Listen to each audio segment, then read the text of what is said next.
Since HFSC was founded 25 years ago, our mission has remained the same. We want to save lives by increasing awareness of the benefits and availability of home fire sprinklers, ultimately increasing the number of installations in new 1- and 2-family homes. The key to our success over this time has been the commitment from the fire service organizations. They actively participate and promote our messages. The National Association of State Fire Marshals' mission is to protect human life, property, and the environment from fire. So a natural fit for us. NASFM has played an important role on our board, whether it's reviewing programs, supporting us at their conference, and promoting our resources to your members. So again, Jon, thanks for joining with us. Thanks for your role on the board and bringing that support of NASFM to the table. So talk a little bit, Jon, about NASFM and your membership. Yeah, thank you, Lorraine. And first of all, let me say how pleased I am to be here, to be able to join and for NASFM to participate with the Home Fire Sprinkler Coalition. It's just such an honor. So NASFM represents the state fire marshals from across the country, including the District of Columbia. So our membership is really made up of the most senior fire official in each state. And we think that's really a critical piece that we can bring to HFSC, is getting the information, the education out from the top down and getting it spread to the local municipalities and helping them in the fight for home fire sprinklers. And I think that's a really important point, because when we see that leadership at the state level, it does really carry through across the state and in supporting home fire sprinklers. And I know each state has their own individual challenges. How do we kind of balance that out as we move forward into the next phase of HFSC?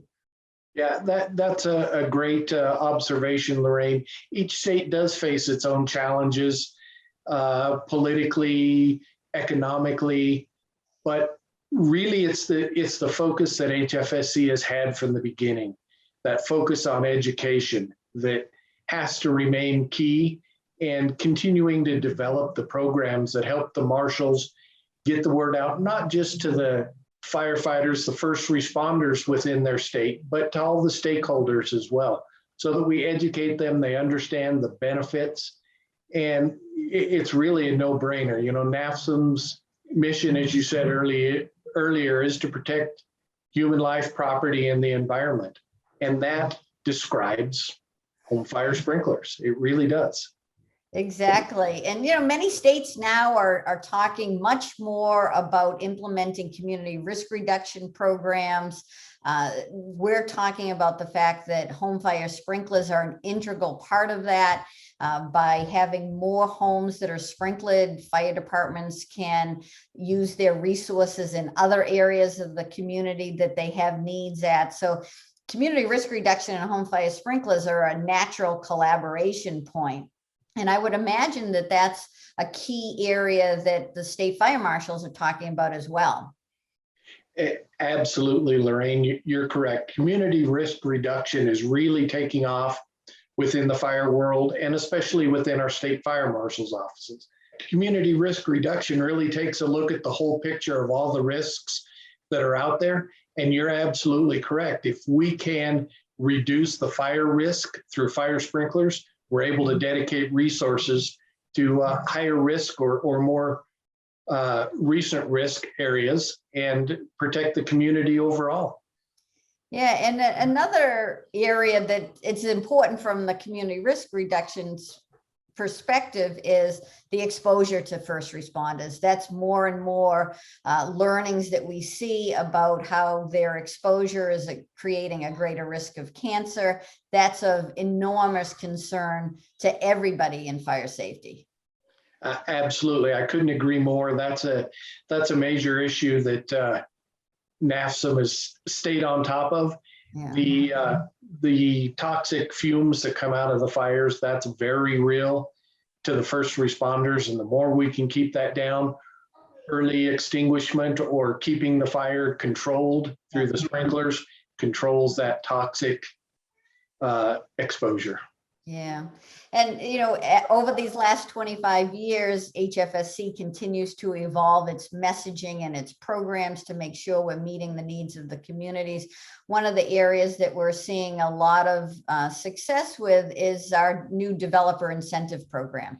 That gives states and communities the ability to work more collaboratively with the developer to get more homes sprinkled. And I would assume that that's of great benefit as well. As the more homes we get sprinkled, the better it is for everybody.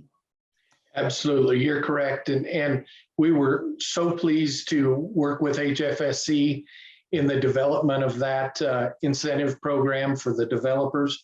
And it has been really well received by the fire marshals and throughout their states as they've spread that.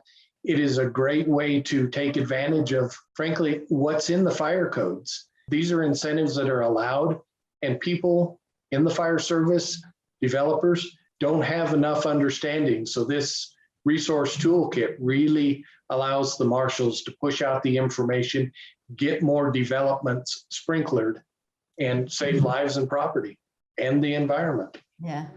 So we have lots of really good examples from our history. We're looking forward to more great examples going forward so that we can increase the number of homes sprinkled, protect our communities, our citizens, and our first responders. So we appreciate the support and the commitment and your longstanding involvement with HFSC. So thanks again, Jon. You're very welcome. Thank you. We're honored to be part of the group.